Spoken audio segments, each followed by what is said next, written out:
Hello, मैं आकाश कुमार मिश्रा आप सभी लोगों का स्वागत करता हूं अपने YouTube channel Dev physics academy पर।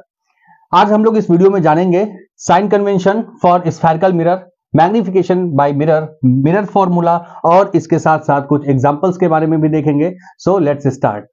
तो सबसे पहले जो है हमारे पास साइन कन्वेंशन है, ये बहुत ही इंपॉर्टेंट टॉपिक है क्योंकि यहां से हम लोगों के क्वेश्चंस गलत होने के चांसेस बहुत ज्यादा होते हैं। यहां पर मैं आप लोगों को बताऊंगा कि अगर हमें मिरर के केस में कोई भी न्यूमेरिकल सॉल्व करना है या फिर मिरर फॉर्मूला यूज करना है तो हम लोग किस तरीके से ऑब्जेक्ट की डिस्टेंस को या फिर इमेज की डिस्टेंस को या फिर उस मिरर की focal length positive sign consider करेंगे या फिर नेगेटिव साइन कंसीडर करेंगे, हम लोग इस टॉपिक में इसके बारे में जानेंगे। Sign convention is used to assign signs to the variable related to the analysis of spherical mirrors. This simplifies the numeric analysis related to mirrors. According to sign convention, देखिए यहां पर साइन कन्वेंशन से related कुछ important points लिखे हुए हैं, तो पहले हम लोग उसको जानते हैं। सबसे पहला पॉइंट है all distances are measured from the pole। तो देखिए यहां पर अगर हमें कोई भी डिस्टेंस मेजर करनी है तो वो हम हमेशा कहां से कंसीडर करेंगे? पोल से। और हम सभी को पता है कि पोल कहां पर सिचुएटेड होता है? जिस पॉइंट पर प्रिंसिपल एक्सिस मिरर को इंटरसेक्ट करती है उस पॉइंट को हम लोग पोल के नाम से जानते हैं। और अगर हमें कोई भी डिस्टेंस मेजर करनी हो, वो या फिर ऑब्जेक्ट की डिस्टेंस हो, इमेज की डिस्टेंस हो, फोकल लेंथ हो, वो हर एक डिस्टेंस हम इस पोल से कंसीडर करेंगे। जैसे मैंने अगर माना कि ये मेरे पास a डैश b डैश एक ऑब्जेक्ट है, तो अगर मुझे ऑब्जेक्ट की डिस्टेंस इस मिरर से कंसीडर करनी है तो मैं पोल से ही कंसीडर करूंगा। इस तरह से ये पोल से ऑब्जेक्ट की डिस्टेंस कुछ इस तरह से, ठीक है ना। नेक्स्ट पॉइंट है distance to the right of the pole are taken as positive and to the left as negative. यानी कि इस पोल वाले पॉइंट से अगर मुझे कोई भी डिस्टेंस राइट साइड में कंसीडर करनी है, यानी कि डिस्टेंस टूवर्ड्स द राइट, अगर कोई भी डिस्टेंस मुझे इस राइट साइड में कंसीडर करनी है तो उसे मैं हमेशा पॉजिटिव कंसीडर करूंगा। अगर इस पोल से मुझे लेफ्ट डायरेक्शन में कोई भी डिस्टेंस मेजर करनी है तो मैं उसे हमेशा निगेटिव कंसीडर करूंगा। इन केस अगर मैंने कहा कि ये ऑब्जेक्ट है हमारा a डैश b डैश और मैंने इसकी डिस्टेंस कंसीडर की कहां से? पोल से। देखिए इस डायरेक्शन में मैंने लेफ्ट डायरेक्शन में कंसीडर किया तो यहां पर ये जो डिस्टेंस होगी ये निगेटिव होगी, जो भी डिस्टेंस होगी, क्योंकि distance of object from pole or from mirror is considered as u and u is always taken negative. तो u की वैल्यू जो यहां पर होगी ऑब्जेक्ट की वो हम निगेटिव कंसीडर करेंगे, क्योंकि अकॉर्डिंग टू साइन कन्वेंशन अगर मैं मिरर से लेफ्ट डायरेक्शन में मैं कोई भी डिस्टेंस मेजर करता हूं तो उसे हम निगेटिव कंसीडर करते हैं। नेक्स्ट पॉइंट है distance above the principal axis are taken as positive and below it are taken as negative. Second sign convention हमारा यह कहता है कि हाइट ऑफ ऑब्जेक्ट और हाइट ऑफ इमेज के बारे में है कि अगर इस प्रिंसिपल एक्सिस के वर्टिकली अपवर्ड डायरेक्शन में मैं अगर कोई भी डिस्टेंस मेजर करता हूं, जैसा कि यहां पर देखिए ऑब्जेक्ट हमारे इस प्रिंसिपल एक्सिस के वर्टिकली अपवर्ड डायरेक्शन में रखा गया है, तो इसकी हाइट जो हम कंसीडर करेंगे वो हमेशा पॉजिटिव होगी, ठीक है ना। लेकिन अगर वहीं पर मैं यहां पर देखो जो हमारा इमेज बना हुआ है a डैश b डैश, ये प्रिंसिपल एक्सिस से वर्टिकली डाउनवर्ड डायरेक्शन में है, जिस वजह से हम इसे कैसा कंसीडर करेंगे? हमेशा निगेटिव कंसीडर करेंगे, ठीक है ना। तो देखिए यहां पर हमें चार बातों का पता चला। सबसे पहला कि अगर हमको कोई भी डिस्टेंस मेजर करनी है तो वो हम पोल से कंसीडर करेंगे या फिर राइट या फिर लेफ्ट। और अगर मैं कोई भी डिस्टेंस टूवर्ड द राइट अगर मेजर कर रहा हूं तो उसे मैं हमेशा पॉजिटिव कंसीडर करूंगा। And if we will take distance towards the left then we will take negative sign. और अगर मैं प्रिंसिपल एक्सिस के वर्टिकली अपवर्ड डायरेक्शन में कोई भी डिस्टेंस मेजर कर रहा हूं, जैसे कि मैंने कहा हाइट मुझे ऑब्जेक्ट की कंसीडर करनी है जो कि प्रिंसिपल एक्सिस के अपवर्ड डायरेक्शन में है, तो मैं उसे पॉजिटिव कंसीडर करूंगा, पॉजिटिव साइन वहां पर लूंगा। और अगर प्रिंसिपल एक्सिस के डाउनवर्ड डायरेक्शन में हमारी इमेज फॉर्म हो रही है तो हम उसे नेगेटिव साइन के साथ रिप्रेजेंट करेंगे। अभी मैं आगे इसके साथ न्यूमेरिकल जब यूज करूंगा तो न्यूमेरिकल्स में इसका यूज हम लोगों को और भी बेहतर मिलेगा। तो आगे चलते हैं। यहां पर देखिए हमारे पास कुछ पॉइंट्स हैं, जैसा कि मैंने कहा कॉनकेव मिरर के लिए और कॉन्वेक्स मिरर, दोनों मिरर के लिए जो हमारे पास साइन कन्वेंशन है, कुछ पॉइंट्स हैं यहां पर, आइए देखते हैं। तो सबसे पहले मैं बात करूं sign convention for convex mirror, this object distance u is always negative. यहां पर हमारे पास कॉन्वेक्स मिरर है और यहां पर हमारी ऑब्जेक्ट की डिस्टेंस है। अब देखिए इसका पोल कहां पर है, यहां पर लोकेटेड है, और मैं जब इस डिस्टेंस को पोल के लेफ्ट डायरेक्शन में कंसीडर करूंगा तो जो u की वैल्यू होगी जो कि है डिस्टेंस ऑफ ऑब्जेक्ट, वो हमेशा नेगेटिव कंसीडर की जाएगी। ठीक है, इसी तरह से image distance v is always positive. जो इमेज की डिस्टेंस होगी वो कॉन्वेक्स मिरर के लिए हमेशा पॉजिटिव होगी। ऐसा क्यों कहा जा रहा है, क्योंकि कॉन्वेक्स मिरर से जो बनने वाला इमेज होता है वो कैसा होता है, वर्चुअल होता है, बिहाइंड द मिरर होता है, हमेशा राइट साइड में बनता है। ठीक है, यानी कि जो इसका इमेज होता है वो इस डायरेक्शन में बनता है, वर्चुअल होता है। इसलिए कॉन्वेक्स मिरर के साथ अगर मैं साइन कन्वेंशन देखूं इमेज के लिए, तो वो देखिए पोल से राइट डायरेक्शन में मैं मेजर करूंगा इमेज के डिस्टेंस को, जिसे हम लोग v से डिनोट करते हैं, और ये हमेशा कैसा कंसीडर किया जाएगा, पॉजिटिव कंसीडर किया जाएगा। Next point, focal length f is always positive. तो देखिए कॉन्वेक्स मिरर के लिए जो फोकल लेंथ होगी वो हमेशा पॉजिटिव होगी। क्यों, जो प्रिंसिपल फोकस है या फिर सेंटर ऑफ कर्वेचर है कॉन्वेक्स मिरर के लिए, वो एक इमेजिनरी पॉइंट होता है, यानी कि बिहाइंड द मिरर होता है। और अगर बिहाइंड द मिरर है तो ये डिस्टेंस हमको मिरर के राइट साइड में या फिर पोल के राइट साइड में मेजर करना होगा, और ये अगर मैं राइट में मेजर कर रहा हूं तो ये हमेशा कैसी होगी, पॉजिटिव होगी। ठीक है ना। इसी तरह से अगर मैं बात करूं कि कॉनकेव मिरर के लिए, तो देखिए object distance u is negative. तो देखिए ऑब्जेक्ट डिस्टेंस यहां पर भी अगर मैं पोल से लेफ्ट डायरेक्शन में कंसीडर करूंगा तो u की वैल्यू कैसी होगी, नेगेटिव होगी, क्योंकि चाहे वो कॉन्वेक्स मिरर हो या फिर कॉनकेव मिरर हो, ऑब्जेक्ट हम हमेशा मिरर के लेफ्ट साइड में ही प्लेस करते हैं, और जो ऑब्जेक्ट की डिस्टेंस होती है जिसे हम u से रिप्रेजेंट करते हैं उसको हम लोग हमेशा नेगेटिव साइन के साथ ही रिप्रेजेंट करेंगे।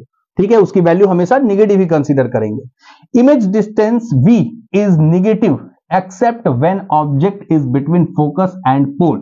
देखिए यहां पर कॉनकेव मिरर में हम लोगों को बताया गया है कि जो डिस्टेंस ऑफ इमेज होगी वो हमेशा कैसी होगी, नेगेटिव होगी।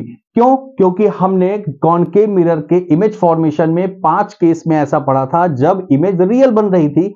रियल बन रही थी इसका मतलब फ्रंट ऑफ द मिरर बन रही थी, यानी कि इस डायरेक्शन में कहीं पर बन रही थी। तो अगर मैं ये डिस्टेंस लेफ्ट डायरेक्शन में कंसीडर करूंगा तो वो हमेशा कैसी होगी, नेगेटिव होगी। लेकिन एक केस ऐसा था जिसमें कि ऑब्जेक्ट कॉनकेव मिरर में वर्चुअल बन रही थी, जो कि लास्ट वाला केस था, जब हम ऑब्जेक्ट को प्रिंसिपल फोकस और पोल के बीच में प्लेस कर रहे थे तो हमारे पास एक वर्चुअल इमेज फॉर्म हो रही थी कुछ राइट साइड में। ठीक है ना। तो अगर इस केस में मैं देखूं तो यहां पर जो v की वैल्यू होगी, चूंकि हम पोल से राइट डायरेक्शन में इसको कंसीडर करेंगे तो वो कैसी होगी, पॉजिटिव होगी।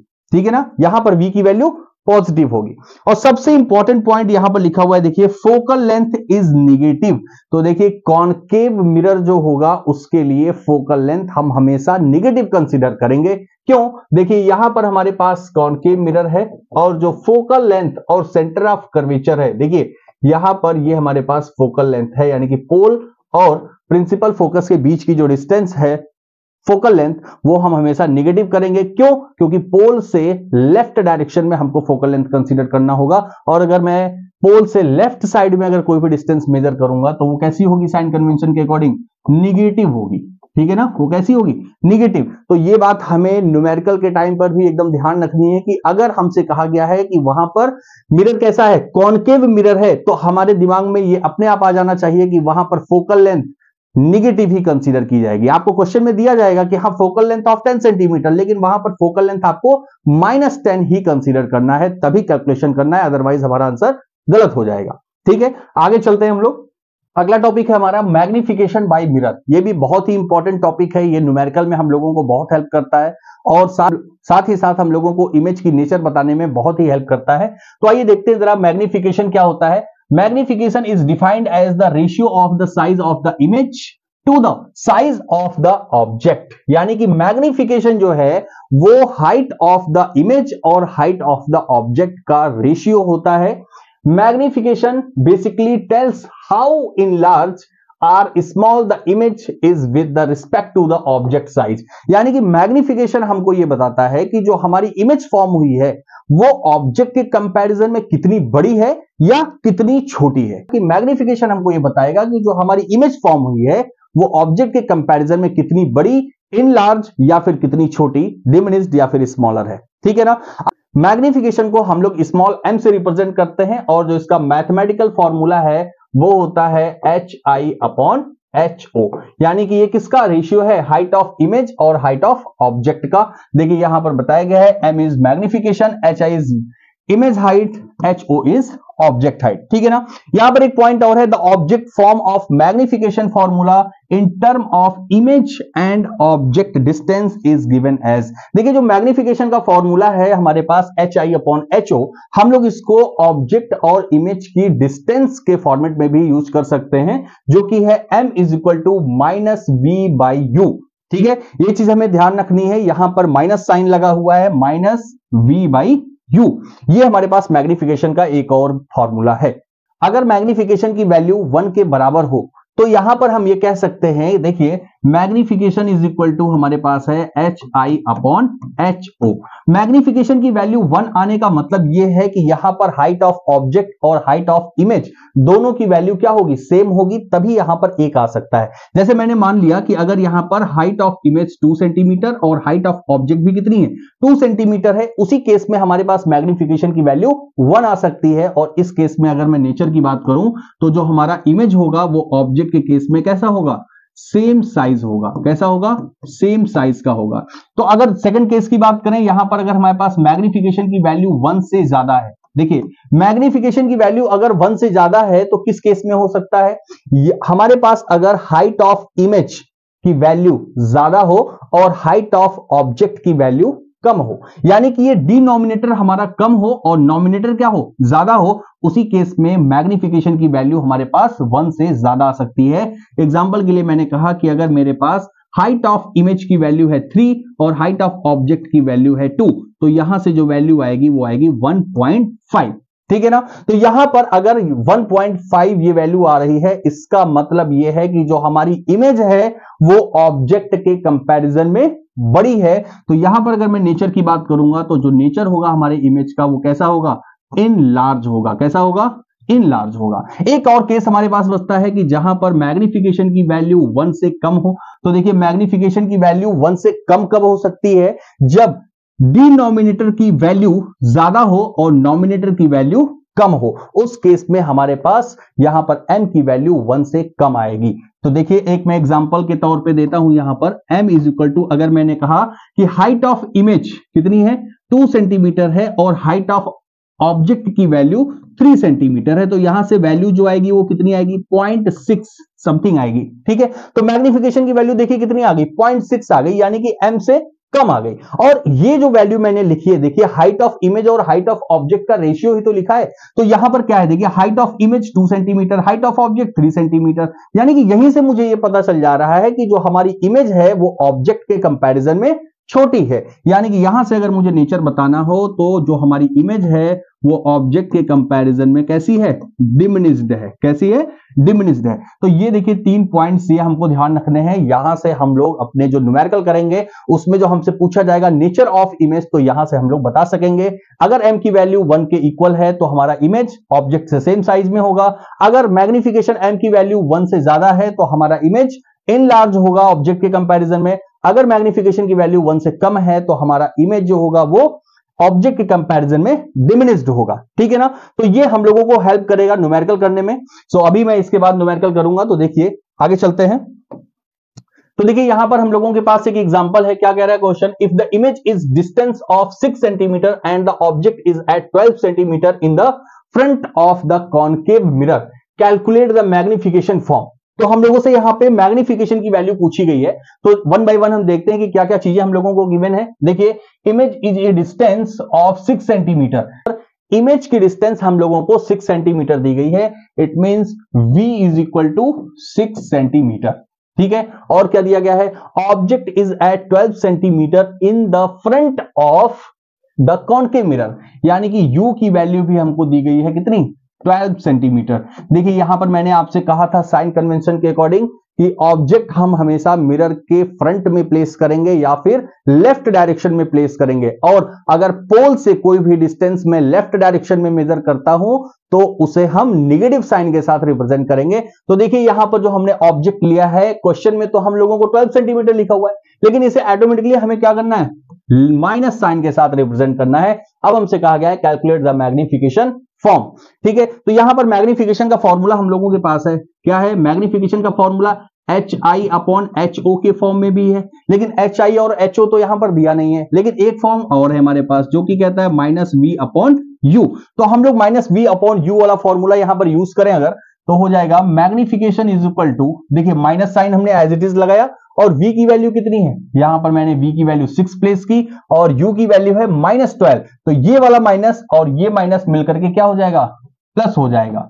ठीक है ना, तो ये हो गया हमारे पास। देखिए तो M की वैल्यू आ जाएगी प्लस 1/2, क्या 1/2, या फिर मैग्निफिकेशन की वैल्यू जो आएगी वो प्लस 0.5 में आएगी। देखिए इसकी वैल्यू कितनी आ रही है, प्लस 0.5, ये आ गई हमारी मैग्निफिकेशन की वैल्यू। और देखिए यहां पर मैग्निफिकेशन की वैल्यू अगर 1 से क्या आ रही है, कम आ रही है, इसका मतलब कि जो हमारा इमेज है वो कैसा है, डिमिनिश्ड है। कैसा है, डिमिनिश्ड है।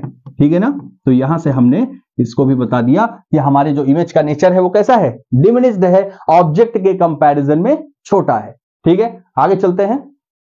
नेक्स्ट टॉपिक है हमारा मिरर फॉर्मूला, और सबसे इंपॉर्टेंट है हमारे पास मिरर फॉर्मूला। आइए देखते हैं कि मिरर फॉर्मूला क्या है। Mirror formula expression the relation between the focal length, object distance and the image distance. Basically अगर देखा जाए तो जो मिरर फॉर्मूला होता है वो हमें फोकल लेंथ, इमेज डिस्टेंस और ऑब्जेक्ट की डिस्टेंस के बीच में रिलेशन बताता है, और जिसको हम लोग मैथमेटिकली रिप्रेजेंट करते हैं 1/f is equal to 1/v plus 1/u। ये हमारा मिरर फॉर्मूला होता है और इसी का यूज करके हम लोग बहुत सारे न्यूमेरिकल्स करेंगे, जहां पर f क्या है हमारा फोकल लेंथ है, v क्या है distance of image from the pole, u is the distance of object from the pole. देखिए ये सारी डिस्टेंस कहां से मेजर की गई है, पोल से मेजर की गई है। ठीक है, देखिए यहां पर हमारे पास एक इमेज बनी हुई है, ये हमारे पास मिरर है, और देखिए यहां पर हमने ऑब्जेक्ट को प्लेस किया है, तो इस पोल से लेकर के, ये देखिए यहां पोल से लेकर के ये हमारे ऑब्जेक्ट की जो डिस्टेंस है इसको किससे रिप्रेजेंट किया गया है, u से रिप्रेजेंट किया गया है, और हमारी इमेज यहां पर बन रही है, तो इमेज और पोल के बीच की जो डिस्टेंस होगी उसे हमने किससे, इस v से रिप्रेजेंट किया। देखिए यहां पर ये देखिए v से रिप्रेजेंट किया है, और जो हमारे पास फोकस पॉइंट है, ये देखिए फोकस पॉइंट है, इस फोकस लेंथ को हम लोगों ने f से इंडिकेट किया है। अगर किसी भी क्वेश्चन में हम लोगों के पास या तो u की वैल्यू होगी, v की वैल्यू होगी, तो हमसे फोकल लेंथ पूछ लिया जाएगा,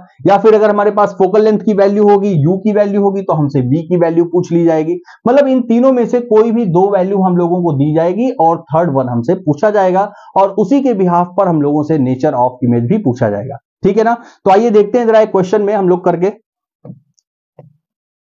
An object is placed at a distance of 20 metre from concave mirror, ठीक है ना, ऑफ फोकल लेंथ 15 सेंटीमीटर। देखिए जैसे ही मैंने एक लाइन यहां पर पढ़ी, मैंने कहा distance of 20 metre from a concave mirror of focal length 15 metre, तो हमको याद आ जाना चाहिए कि अगर कॉनकेव मिरर है तो फोकल लेंथ कैसी कंसीडर की जाएगी, निगेटिव कंसीडर की जाएगी। ठीक है ना, आगे चलते हैं। At what distance should a screen be placed in order to obtain a sharp image of the object? What is the nature of the image formed? तो देखिए यहां पर हम लोगों के पास क्या क्या चीजें दी गई है। Object is placed at a distance of 20 metre, तो ऑब्जेक्ट को प्लेस किया गया है, यानी कि u की वैल्यू कितनी है, 20 मीटर। देखिए क्वेश्चन में इसी तरीके से हम लोगों को दिया जाएगा, सिर्फ 20 मीटर लिखा है, लेकिन हमको यह पता है कि मिरर के फ्रंट में ऑब्जेक्ट को प्लेस किया गया है, और अगर मैं पोल से लेफ्ट डायरेक्शन में कोई भी डिस्टेंस मेजर करूंगा तो उसे नेगेटिव साइन के साथ लिखूंगा, यानी कि u की वैल्यू होगी -20 मीटर। और हम लोगों को क्या दिया गया है, फोकल लेंथ 15 मीटर, तो यहां पर focal length is equal to 15 metre. लेकिन एक चीज ध्यान रखना है कि यहां पर एक छोटी सी बात कही गई है, concave mirror, and concave mirror की जो फोकल लेंथ होती है हम उसे हमेशा नेगेटिव साइन के साथ लिखते हैं। ठीक है, और हमसे v की वैल्यू पूछी गई है, यहां पर किसकी वैल्यू, v की वैल्यू पूछी गई है, और साथ ही साथ नेचर भी पूछा गया है। तो ठीक है, v की वैल्यू फाइंड आउट करने के लिए हमारे पास एक फॉर्मूला है जिसको हम लोग मिरर फॉर्मूला के नाम से जानते हैं, जो कि है 1/v प्लस 1/u। तो देखिए v की वैल्यू हमको पूछी गई है, तो मैं जस्ट एक फॉर्मूला बना लेता हूं, 1/v is equal to 1/f minus 1/u। अब यहां पर हम लोग वैल्यू को प्लेस करते हैं और इस क्वेश्चन को सॉल्व करते हैं। देखिए ये हो जाएगा 1/v is equal to 1/f की वैल्यू कितनी है -15, तो यहां पर मैंने लगाया माइनस साइन 1/15, यहां पर फिर से माइनस का साइन, लेकिन यहां पर देखिए u की वैल्यू भी कैसी है -20 है, तो ये माइनस और ये पहले से माइनस है तो ये हो जाएगा +1/20। ठीक है, अब इसको अगर हम लोग सॉल्व करें तो क्या होगा, इसका एलसीएम कितना होगा, देखिए इसका एलसीएम हो जाएगा 60। ठीक है, तो 15 4 जा 60 एंड 4 1 जा 4, लेकिन कैसा माइनस में, प्लस 23 जा 3 1 जा 3, ये तो आपको करना आता ही होगा। तो यहां पर देखिए आ गया 1/v is equal to -4 + 3, it means -1/60। अगर मैं यहां पर v का रेसिप्रोकल कर दूं तो v की वैल्यू आ जाएगी -60। देखिए यहां पर जो v की वैल्यू -60 हमको ये बता रहा है कि जो इमेज की डिस्टेंस है मिरर से वो 60 मीटर दूर है, लेकिन यहां पर ये जो निगेटिव साइन है वो हमको क्या बता रहा है, वो हमको ये बता रहा है साइन कन्वेंशन के अकॉर्डिंग, जरा ध्यान दीजिएगा कि अगर मैंने यहां पर मिरर रखा हुआ है, ये हमारा पोल है, तो अगर ये निगेटिव साइन है इसका मतलब लेफ्ट साइड में है। ठीक है, और कॉनकेव मिरर के साथ अगर लेफ्ट डायरेक्शन में इमेज बन रही है, इसका मतलब कैसी इमेज बन रही है, वो तो रियल इमेज बन रही है। कैसी इमेज बन रही है, देखिए एक नेचर हमारे पास आ गया रियल का।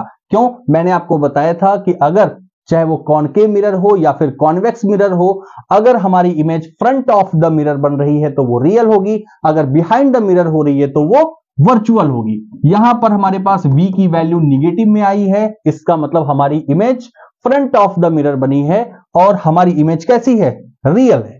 ठीक है ना। अच्छा, और भी अगर हम लोग बात करें तो ये बताइए कि जो कॉनकेव मिरर से बनने वाली इमेज होती है वो अगर रियल है तो साथ में इन्वर्टेड भी होगी, लेकिन इसको हम लोग प्रूफ करके देखते हैं। आइए देखिए यहां पर हमारे पास v की वैल्यू है, u की वैल्यू है, तो अब मैं इसका फाइंड आउट करूंगा क्या, मैग्निफिकेशन। और मैग्निफिकेशन की वैल्यू चूंकि हाइट ऑफ इमेज और हाइट ऑफ ऑब्जेक्ट जैसी कोई चीज तो हम लोगों को इस क्वेश्चन में दी नहीं गई है, तो यहां पर मैं फॉर्मूला यूज करूंगा -v/u का। तो देखिए मैग्निफिकेशन कितना हो जाएगा, magnification m is equal to, minus का साइन मैंने लगाया पहले से, और v की वैल्यू कितनी है -60, तो यहां पर मैंने प्लेस किया -60। ठीक है, और u की वैल्यू कितनी है -20, तो मैंने यहां पर प्लेस किया -20। देखिए यहां पर ये माइनस और ये ऊपर वाला माइनस और नीचे वाला माइनस क्या हो जाएगा, ये दोनों माइनस माइनस प्लस हो गए, और साथ में यहां पर क्या बचा, देखिए 23, यानी कि m की वैल्यू आ गई -3। ठीक है ना, m की वैल्यू कितनी आ गई, -3 आ गई। तो देखिए यहां पर जो हमारे पास मैग्नीट्यूड है, ये तो 3 की वैल्यू है, कि 3 हम लोगों को क्या बता रहा है कि जो की जो वैल्यू है m इज ग्रेटर देन 1। और याद करिए जब मैंने बताया था m इज ग्रेटर देन 1, इसका मतलब कि जो हमारी इमेज बनी है वो कैसी बनी है, इन लार्ज बनी है। कैसी बनी है इमेज, इन लार्ज। कैसी, इन लार्ज बनी है। ठीक है, तो हमने दो चीज तो देख लिया, एक हमने देखा कि इमेज हमारा रियल बना है, दूसरा हमने देखा कि इन लार्ज बना है। अभी भी एक नेचर हमको बताना है कि हमारा इमेज इरेक्ट है या फिर इन्वर्टेड है। अब देखिए यहां पर ये जो हमारे पास माइनस साइन है, ये माइनस साइन हमको क्या बता रहा है, ये माइनस साइन हमको ये बता रहा है कि जो हमारी इमेज है वो प्रिंसिपल एक्सिस के वर्टिकली डाउनवर्ड डायरेक्शन में है। देखिए सबसे पहले तो मैंने पता कर लिया कि v इज इक्वल टू -60 है, इसका मतलब हमारी इमेज इधर कहीं बन रही है, तो ठीक है भाई इधर मैंने बना दिया। और दूसरी बात मैंने कहा इनलार्ज भी बन रही है, ठीक है इनलार्ज भी बन रही है, लेकिन ये जो निगेटिव साइन है ना, ये निगेटिव साइन हमको बता रहा है कि जो इमेज है वो इस प्रिंसिपल एक्सिस के वर्टिकली डाउनवर्ड डायरेक्शन में है, इसका मतलब कुछ इस तरीके से है। और यहां पर हम मैग्निफिकेशन की वैल्यू -3 इस तरह से भी कह सकते हैं। देखिए यहां पर मैग्निफिकेशन की वैल्यू जो होती है वो होती है HI/HO। अब देखिए जो हाइट ऑफ ऑब्जेक्ट है, हाइट ऑफ ऑब्जेक्ट हम हमेशा कैसा कंसीडर करेंगे, हाइट ऑफ ऑब्जेक्ट तो देखिए प्रिंसिपल एक्सिस के वर्टिकली अपवर्ड डायरेक्शन में होता है, लेफ्ट साइड में। ठीक है, तो इसे तो हम हमेशा हमेशा कैसा कंसीडर करेंगे, पॉजिटिव कंसीडर करेंगे। लेकिन जो हाइट ऑफ इमेज है, देखिए हाइट ऑफ इमेज या तो प्रिंसिपल एक्सिस के वर्टिकली डाउनवर्ड या तो वर्टिकली अपवर्ड डायरेक्शन में होगा। ठीक है ना, तो यानी कि मैं ये कह सकता हूं कि जो हाइट ऑफ इमेज है वो पॉजिटिव भी हो सकता है और नेगेटिव भी हो सकता है। मैंने कहा था कि अगर प्रिंसिपल एक्सिस से वर्टिकली अपवर्ड डायरेक्शन में हमारी इमेज बन रही है तो वो होती है कैसी, इरेक्ट। कैसी होती है, इरेक्ट होती है, और अगर प्रिंसिपल एक्सिस के वर्टिकली डाउनवर्ड डायरेक्शन में बनती है तो उसे हम लोग कहते हैं इन्वर्टेड। कैसी? Inverted image. लेकिन यहां पर देखिए जो निगेटिव साइन है, भाई मैंने कहा कि हाइट ऑफ इमेज जो है वो निगेटिव भी हो सकता है, पॉजिटिव भी हो सकता है। अब अगर ये बताइए यहां पर ये वैल्यू निगेटिव आ रही है तो किस केस में आ सकती है? वो उसी केस में आ सकती है जब हाइट ऑफ इमेज कैसा हो? निगेटिव हो, तभी आ सकती है यहां पर निगेटिव की वैल्यू। अदरवाइज यहां पर पॉजिटिव होता तो ये वैल्यू क्या आई होती? पॉजिटिव आई होती। और अगर यहां पर ये निगेटिव आ रहा है यानी कि हाइट ऑफ इमेज क्या है हमने निगेटिव साइन के साथ है, तो इसका मतलब कि प्रिंसिपल एक्सिस के वर्टिकली डाउनवर्ड डायरेक्शन में है, और डाउनवर्ड डायरेक्शन में है तो इसका जो नेचर होगा वो कैसा होगा? इनवर्टेड होगा। ठीक है ना? तो हमको देखिए यहां पर नेचर भी मिल गया कि हमारी जो इमेज बन रही है वो कैसी है? रियल है, इन्वर्टेड है, और साथ ही साथ इनलार्ज भी है। ठीक है, तो देखिए कुछ इस तरीके से हम लोग इस क्वेश्चन को करेंगे, और अगर हमसे यहां पर रे डायग्राम भी पूछा जाता है तो हम इसका रे डायग्राम भी बना सकते हैं। आगे मैं ऐसे बहुत सारे क्वेश्चंस इनकी प्रैक्टिस के लिए कराऊंगा, जिससे कि मैं कोशिश यही करूंगा कि एटलीस्ट ये जो क्वेश्चंस, ये जो न्यूमेरिकल्स हैं हमारे इस लाइट चैप्टर से, उसमें आपको कोई भी दिक्कत ना हो। मैं उम्मीद करता हूं आप सभी लोगों के समझ में आया होगा, तो प्लीज इसको लाइक करिए, शेयर करिए और सब्सक्राइब भी करिए, ताकि मेरे अगले वीडियोस की नोटिफिकेशन आपको जल्द से जल्द मिल सके। थैंक यू वेरी मच, मिलते हैं अगले वीडियो में।